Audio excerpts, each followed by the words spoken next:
parte de nós. Ser firme e lutar, faz parte de nós. Chorar e sorrir, está dentro em nós um motivo de caminhar e vencer. Está dentro em nós um motivo de caminhar e vencer. Parte de nós.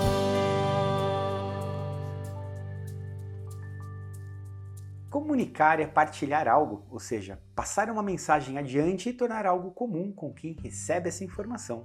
Hoje é possível evangelizar utilizando diversas maneiras, como livros, o rádio, a TV e, sobretudo, a internet, permitindo que mais pessoas tenham acesso à Palavra de Deus e aos ensinamentos de Jesus, tornando assim mais fácil evangelizar em lugares longínquos. Por isso, a nossa igreja utiliza de todas as maneiras de comunicação para que todo ser humano tenha a oportunidade de ter um encontro com o nosso Salvador, aquele que em tudo fez a vontade de Deus e lhe foi obediente.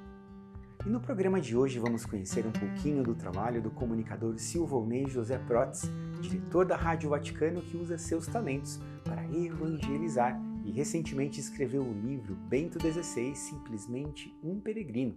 Eu quero mandar um grande abraço e agradecer a participação da Sandra Rodrigues de Souza Barbosa, de Manhuaçu, Minas Gerais, a Márcia Dias Yoshisaki Silva, de Brasília, Distrito Federal, e a Rosimar Trajano, de Natal, Rio Grande do Norte. E para você que ainda não enviou a sua mensagem para o nosso número do WhatsApp, aqui vai, 11 99665 5599. Estamos esperando o seu contato para saber o que você está achando do programa e também para saber qual é a sua intenção que você deseja colocar aqui para que juntos possamos orar com você. O jornalista brasileiro e professor universitário Silvonei José Protz é conhecido como a voz do Papa por conduzir as transmissões das celebrações pontifícias em língua portuguesa. Ele é o diretor responsável do programa brasileiro da Rádio Vaticano, Vatican News, onde trabalha há 34 anos. Eu fui trabalhar no Vaticano a convite do padre Romualdo Pelaquim, que era o responsável pela Rádio Vaticano. Nós falamos do ano de 1989. Eu cheguei a Roma no 4 de novembro, às 12 horas e 35 minutos. E fui para ficar 6 meses. Essa era a minha ideia, não era uma ideia de permanecer em Roma, porque eu tinha outros projetos aqui na Itália, não na Itália, mas no Brasil. Então a Itália era uma passagem. E depois de 6 meses tivemos a Copa do Mundo, 1990, que era na Itália. Nós cobrimos a Copa do Mundo e deveria voltar para o Brasil. E o diretor dos programas, Padre Cochetti, me convidou: você não quer ficar mais um tempo com a gente? Eu falei: olha, mais 6 meses de repente eu fico, porque eu queria terminar um outro curso que eu estava fazendo. E depois de 3 meses que eu estava lá, nessa segunda parte, me ofereceram um contrato chamado contrato de rolo, que é o contrato definitivo. E aí, 3 meses, mais 3 meses, mais 6 meses, são 34 anos. E eu acabei ficando. Silvonei traduz e faz a locução das mensagens do Papa. Ele dirige uma equipe de jornalistas que produz programas em língua portuguesa, usados por 400 emissoras brasileiras e que chegam a outros 8 países, como Angola e Moçambique. Na bagagem, o jornalista acumula experiência na cobertura de 3 pontificados. Desde João Paulo II e depois Bento XVI. Bento XVI foi muito singular quando, uma vez conversando com ele, então era o diretor da Rádio Vaticano e também era o porta-voz dele, Padre Federico Lombardi. Ele disse uma coisa: isso aqui, essa entidade, o senhor tem a voz desse rapaz. Eu achei tão bonito, me chamou de rapaz, né? Desse rapaz do Brasil. E Papa Bento me olhou assim: eu tenho certeza que você tem uma voz mais bonita do que a minha. Eu falei: santidade, o senhor não pode falar. Está vendo? Estou dizendo que você tem uma voz muito... Isso é bom, né? Fale. Foi um gesto muito bonito da parte dele. Então, quando me disse: puxa, você é a voz do Papa, é simplesmente uma responsabilidade muito grande que eu imerecidamente posso dizer para você. tenho com muito orgulho, mas o orgulho simplesmente da responsabilidade que eu tenho de poder, né, ser útil, de ser um pouco aquela pedrinha no mosaico sem a qual o mosaico fica um pouco desfalcado. Mas eu sou aquela pedrinha de um grande mosaico. Homilia do Santo Padre.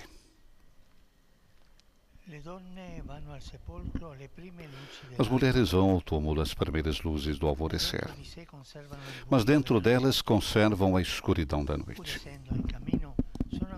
Embora estejam a caminho, continuam ainda paradas. O seu coração ficou aos pés da cruz. Os dois momentos mais difíceis foram quando morreu João Paulo II.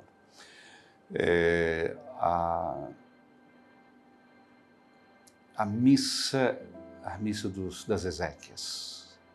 A missa das Exéquias foi um momento muito difícil porque nós crescemos com João Paulo II, né? Eu trabalhei com ele durante 16 anos. Eu viajei muito com João Paulo II. Então era perder um pai, né? Alguém que estava ali com você dia por dia. Porque a primeira coisa que nós fazemos chegando no trabalho todos os dias é abrir o nosso computador e ver a agenda do Papa. Nós temos a agenda do Papa que está ali. E sabíamos que quando ele faleceu num sábado, se a gente bem recorda, né? Na segunda-feira não teríamos a agenda dele. Teríamos que esperar a eleição de um novo Papa, né? Para voltar a uma certa normalidade de trabalho. Mas era o afeto, a gente viu o mundo chorar. A gente viu aquele oceano de pessoas invadirem Roma. Em 4, 5 dias nós tivemos 3 milhões de pessoas que chegaram de todas as partes do mundo. Sante Sebastiane, ora pro neo. Sante Bonifati, ora pro neo. Sante Stanislae, ora pro neo. A missa das Exéquias estava comigo Padre Jonas Abib. Eu convidei ele para fazer a crônica comigo. Eu recordo porque ele, grande parte da celebração, ele chorou. Porque, como tantos brasileiros, como tantas pessoas do mundo inteiro, porque era a dor, né, da perda de um pai, daquele vento que fecha o livro dos evangelhos, né, como se a história naquele momento de um homem, né, de Deus termina. Depois, esperar, né, o sucessor vem. Bento XVI. Bento XVI, que nós conhecíamos, né?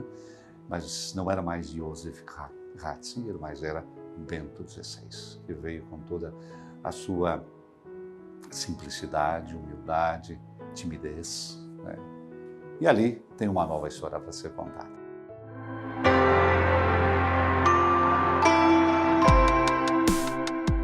I signori cardinali hanno eletto me, un semplice, umile lavoratore nella vigna del Signore. Mi consola il fatto che il Signore sa lavorare e agire anche con strumenti insufficienti e soprattutto mi affido alle vostre preghiere. E o segundo momento, se me permite dizer, 27 de março, o famoso Statio Orbis com nosso Papa Francisco, quando o mundo para rezar, né, pelo Covid, o fim da epidemia no mundo inteiro. Esse foi um gesto do Papa Francisco muito forte, mas que uniu o mundo, não só o mundo católico cristão, mas todas as pessoas de boa vontade que pararam para rezar, para pedir o fim dessa epidemia.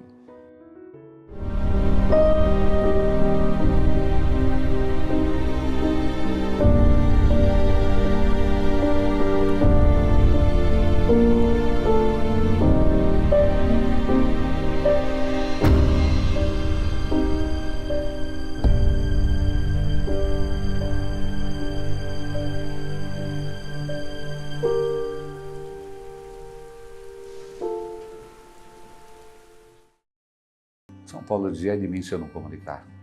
E eu digo a vocês, a todos, né? Ai de mim se eu não comunicar. São 2000 anos que nós temos uma verdade absoluta, temos a beleza do Evangelho para comunicar e ainda estamos pensando em que comunicar. Complicado? Temos que, naturalmente, nos, não digo profissionalizar, mas nós temos que criar linguagens para chegar a essas novas realidades que nós temos hoje. Os meios de comunicação, internet, as redes sociais são fantásticos. O problema não é um instrumento, é o uso que nós fazemos desses instrumentos. Se nós não comunicarmos, vamos deixar espaço para que outros façam uma comunicação que não é a nossa. O espaço que eu não ocupo, um outro poderá ocupar. Eu creio que aí está, então, o nosso trabalho, a nossa missão. Papa Francisco, no primeiro encontro com os jornalistas, quando ele foi eleito sucessor de Pedro, ele falou assim: vamos comunicar a beleza do Evangelho.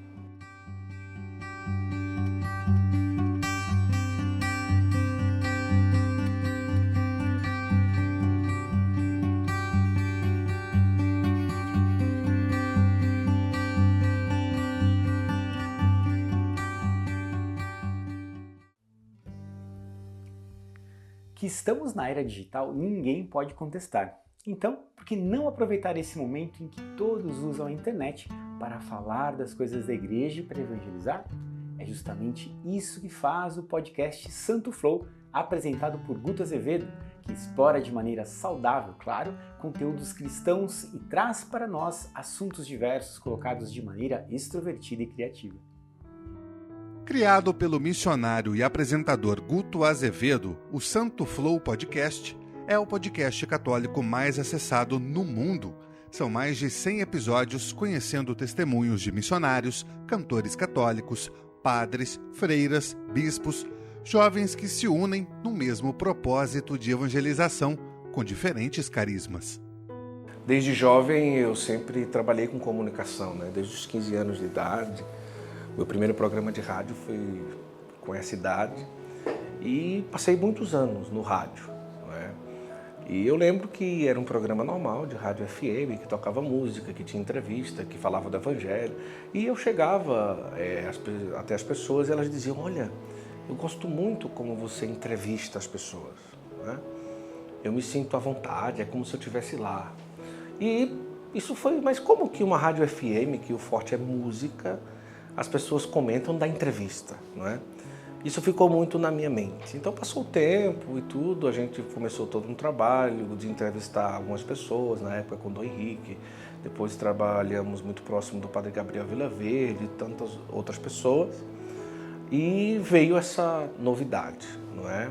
Podcast, que já existia, não é? Em áudio, em algumas plataformas de streaming, tudo, de plataformas digitais, mas o formato do videocast, que também serviria como podcast.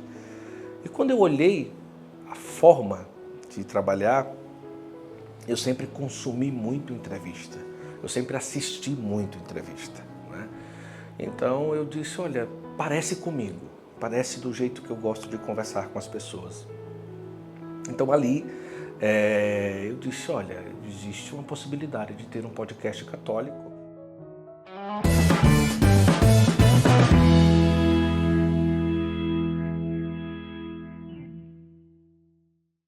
Sim. Agora, uma curiosidade, partindo do ponto de vista que cada um tem um anjo da guarda, a criação dos anjos, ela acontece por si mesma e basta, ou Deus precisa ficar criando anjos a cada uma pessoa que nasce, por exemplo? Ou, a partir do momento em que diz que antes que a gente foi formado no seio da nossa mãe, Deus já nos conhecia, na criação, Deus já cria também um anjo que servirá como anjo da guarda de Rafael, que vai nascer aqui há 1000 anos. Como é que passa? Isso é como uma fábrica? Ou é uma coisa que não? Olha, já antes da gente nascer, na eternidade, já tem um designado. Então, a pergunta é: houve uma criação e bastou? Ou Deus continua criando anjos para servir a esse mundo? Guto conviveu de perto com o saudoso Dom Henrique Soares. Ele trabalhou em todas as redes sociais do bispo, tornando-se próximo deste grande homem que marcou o coração de tantos no Brasil e no mundo. Quando o Dom Henrique me convidou para morar na diocese dele, né, eu já trabalhava com comunicação e eu já o conhecia um pouco de algumas pregações. Pode-se falar que eu já era um grande admirador e seguia bem o que ele já fazia em alguns trabalhos da internet, de alguns cortes que eu tinha visto e tudo, né? Então, trabalhar com o Dom Henrique, para mim, foi gerar no meu interior vários pontos que hoje me ajudam a ser o homem, o cristão e o profissional que eu sou, né? No âmbito da disciplina, era um bispo muito disciplinado, que esperava muita disciplina também na minha parte. Então, nós produzimos 170 vídeos juntos. Então, esses 170 vídeos, eu chegava, montava tripé, montava câmera, sentava na cadeira, quando ele chegava eu levantava, colocava o lapela nele, ia lá, dava o botão para gravar, voltava, sentava, gravava, voltava para casa, editava e publicava. Então não existia equipe, era eu e Dom Henrique. Então foram 3 anos intensos de uma profunda convivência. Então, além da disciplina, alguém que ensinou a ali entender a universalidade da igreja, de amar a igreja amando profundamente a sua universalidade, não é? E por fim, a questão do próprio improviso, não é? Eu costumo dizer que passar no crivo de gravar com Dom Henrique, ele era muito, muito exigente, não é? Nas coisas, mas nós nunca combinamos uma pergunta. Então, nem ele sabia o que eu ia perguntar, nem eu sabia o que ele ia responder, nem como ia reagir à pergunta. Então, nós não tínhamos uma combinação. Tudo era surpresa para mim, tudo era surpresa para ele. E aí hoje, o conteúdo que nós temos aí de YouTube, das nossas conversas, eu acho que tem muito disso, né? Tipo, é surpreendente para quem assiste, porque até para nós era também. Dom Henrique, bem-vindo, é uma alegria falar para os nossos internautas. A alegria é minha estar com vocês e poder responder as questões que vocês colocam. O Guto faz um pouco esse trabalho, porque entenda, eu nem sempre posso dar conta de responder a todas as perguntas. É um trabalho muito... Um bispo ter um site, um bispo mexer com o Facebook, é uma aventura. É uma aventura, porque a vida de bispo é muito empenhativa, é cuidar de uma diocese, a dimensão administrativa, a dimensão pastoral, cuidar do clero, cuidar de seminaristas, cuidar da interação da diocese com a sociedade, cuidar da administração propriamente econômica. Então vocês imaginam, não é que eu esteja o dia todo diante do computador, não. Então é uma aventura, é uma loucura, o bispo não deveria se meter nisso. Então, o Guto agora nos ajudando, vamos ver se de vez em quando eu posso responder a algumas perguntas, aquelas que sejam mais pertinentes, mais abrangentes, que possam servir com a resposta a mais pessoas.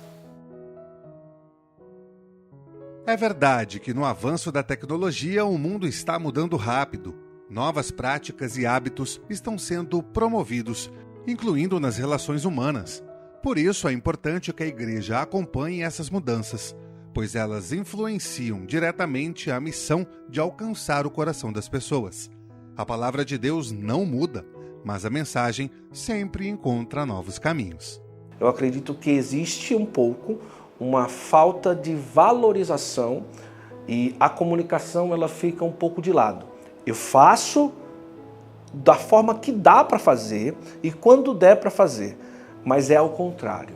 Eu acredito que a atenção à comunicação ela precisa ser tão potencializada quanto as preparações de uma coisa mais normal, de uma instituição, de uma comunidade, de uma paróquia. Então você ouvir que uma paróquia, uma nova comunidade, um grupo de oração, uma instituição tem uma reunião marcada para você planejar o ano inteiro com fôlego, investimento e coragem na comunicação, ainda é muito raro.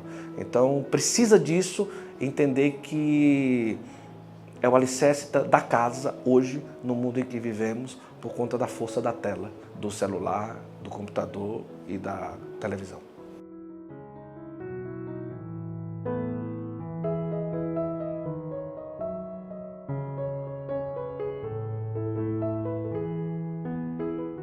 Comunicar a boa nova do Senhor é dever de todo cristão.